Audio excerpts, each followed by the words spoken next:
This is one of my favorite guests on Tri-City Sports Now. I'm Marky, Billson, 1420 WEMB Sports Radio, jetbroadcasting.live, and of course, if you don't catch it live or you want to watch it again, Facebook, the video section, our 1420 WEMB Sports Radio Facebook page. But Teresa Genaro is a writer for Backstretch.com, and what with the Belmont coming up here in a bit, what better place to read about it than BrooklynBackstretch.com? I mean, come on and all this. But we had an exciting Preakness. What's that horse doing without the jockey? My goodness, it's passing other horses. I mean, you had that. But there's been so much news. Horse racing is coming back into the forefront, some for good reasons, some for not so good reasons. And I'd like to start off with the not so good reasons. Teresa Genaro, Santa Anita, there were two more fatalities. I know a lot of people are saying it's because there was so much rain in California and it's created the track. It's become, I guess, more hard. One of the horses had to be destroyed because of a pelvis injury, for instance. But does this mean, in your opinion, that maybe Santa Anita, maybe they ought to suspend racing there until they can get the track issues all worked out? I mean, my goodness, you can't have your participants dying here. What's your thoughts on what's going on with Santa Anita? Well, Santa Anita did close in March for several weeks while they re-rolled the track surface following a winter of a lot of rain and, sadly, a lot of equine deaths. And once that happened, I think you'll see that the fatality and injury rate dropped pretty precipitously after that. There have been two more recently, but I would hesitate before assuming it has everything to do with the track. Most veterinarians will say that racehorse injuries can seldom be put down to just one cause. Mm-hmm. And I wouldn't say that I'm convinced that it's necessarily the track that's the issue. Well, in the face of no other evidence at this point. I try to educate myself, and I know that they're not going to do away with the Triple Crown races for 3-year-olds and such, but I read something very, very interesting, and it was, the sport of kings has been around since anyone can remember. But in 350 years ago, I like talking about baseball in the 19th century, my goodness. So let's talk about horse racing, of centuries ago. And they said, horses weren't even allowed to race centuries ago until they were 6 years old because their muscles and their bones were developed. As a sport, are we putting the horses on the track too early? There are certainly people who will make that argument. And the reason for that is strict finances, and I say that not as an excuse, but as a reason. There are not a lot of people who can afford to own a horse and feed it and train it and take care of it for 6 years before it begins to make any money for them. I mean, it's an unfortunate but true way to put it that horse racing is a business for the people who own the horses and who train them. So that is, these days, is not a realistic financially viable model. There's also some evidence to suggest that horses who race when they're 2 years old actually suffer fewer breakdowns than horses who don't start running until they're older. Now, that may simply be that the horses who don't start running until they're older have some physical issues that prevent them from beginning to race at 2. But there's been enough research done to show pretty conclusively that horses that race when they're 2 years old don't break down as frequently. It is also true that, just like human beings, as horses get older, they get bigger, they get stronger. Mm-hmm. So I think there is an argument to be made, perhaps, that we shouldn't run horses so early, but I don't see anybody making that change at this point. As it's been said, I mean, when you buy a racehorse, you want something for your investment. You don't just want it out there in pasture waiting for it to mature while you're feeding it. That's a loss of investment. I mean, that's been said oftentimes. And yeah, I mean, what are you going to do with the Kentucky Derby? It's going to be tomorrow a race for 4-year-olds or 5-year-olds. I mean, that would be a drastic change. Who could see that? This sort of thing. So these are, it's theoretical, but it's not likely to change and such unless, I guess, more tragedy occurs in all this. I'm not sure there was a tragedy at the Preakness because it was the fastest Preakness in 12 years, and it didn't have the Kentucky Derby winner. Heck, it didn't have any of the horses that finished in the top 3 in the Kentucky Derby, that finished in the money and all this. Was this shocking to you, Teresa Genaro of BrooklynBackstretch.com? That it was the fastest Derby, the fastest Preakness, even though those horses weren't there? Yes. No, not necessarily. Okay. I mean, it's a shorter race, so horses can tend to go a little faster on the front end. There are fewer horses in the field. And who's not to say War of Will wasn't the fastest, best horse in the Preakness? In the Derby. We'll never know. But no, I don't necessarily think that track records are set or not set according to whether the Derby winner is there or not. Because you would think that, okay, this, the premier horse would be out there. Then again, I can remember, certain horses that maybe got lost in the traffic. They were the biggest and strongest horse, and they didn't win the Derby, but came back to win in the Preakness and the Belmont and such.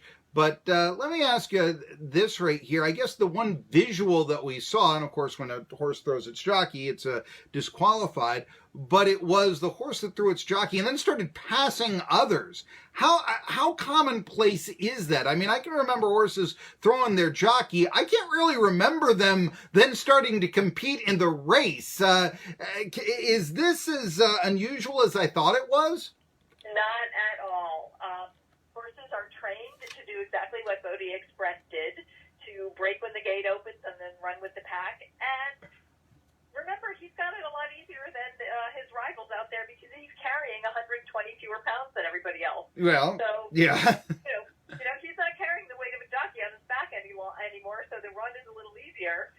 Fortunately, he was pretty well behaved out there and never put anybody else in serious danger, which is always the risk when you have a riderless horse running around like that. And I think that what has happened here recently, that's what was making everybody so nervous about what was going on. I just, all that time that I've spent at OTBs or, that sort of thing, and I can't remember, I can remember, horses throwing their jockey or something, but I can't remember them, hey, look, it's competing. I mean, usually at that point, it's like, starting passing other horses and such. I was very surprised to see this. We go, anyway, as we finish up here, I wanted to ask, in addition to that, what was unique to you about what you saw? You were covering the Preakness. What was unique about this race to you?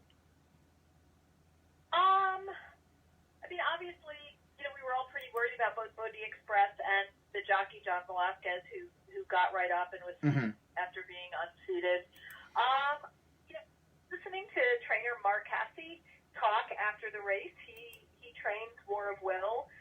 War of Will arguably had the worst of it in the Kentucky Derby when Maximum Security was out, and he and Maximum Security nearly took War of Will down. And Cassie was asked, how he felt, if he was angry after the race and the next morning at the Kentucky Derby, and Cassie said no. He said, I thought I was the luckiest man on earth because both we and the sport came really close to not having War of Will anymore.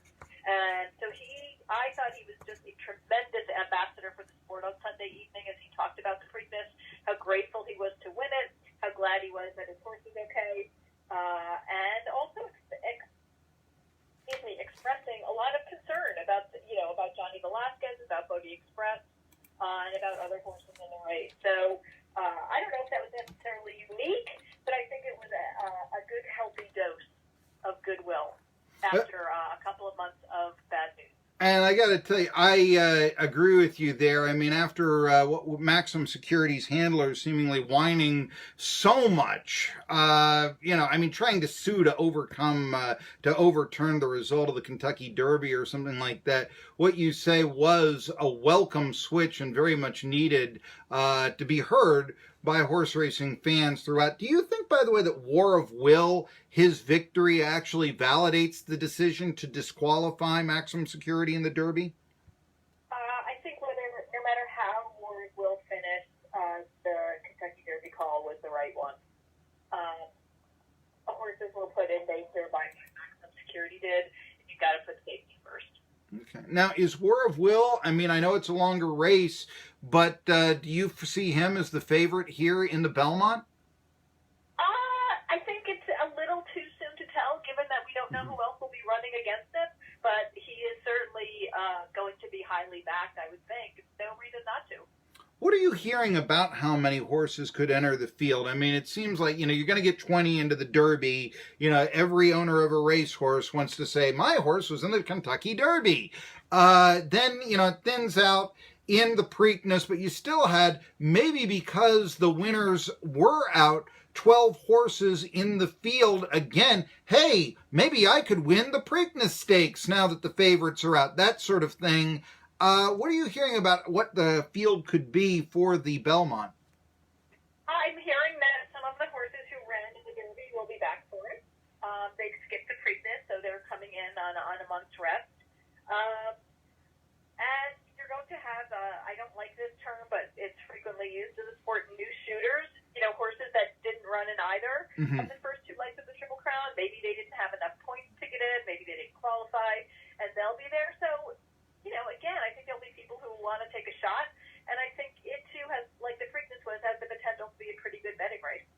I still think the Washington Wizards should be called the Washington Bullets. So I do understand where you're going with new shooters and all that, but I'm not sure it's that bad of a term and all this sort of stuff. Hey, though, you do mention, horses laying out for a month before going into the longer race at the Belmont and such. So that would have to be a more healthier practice and such. I'm though trying to remember. I can't remember that many trainers as long as I've followed this, that have said, okay, we'll run in the Derby, take the Preakness off and come back for the Belmont. Now I can remember a lot of horses maybe not running in the Belmont after the first two, but taking the Preakness off. How commonplace is that to take the Preakness off and not just, well, we're not going anywhere, let's take the Belmont off?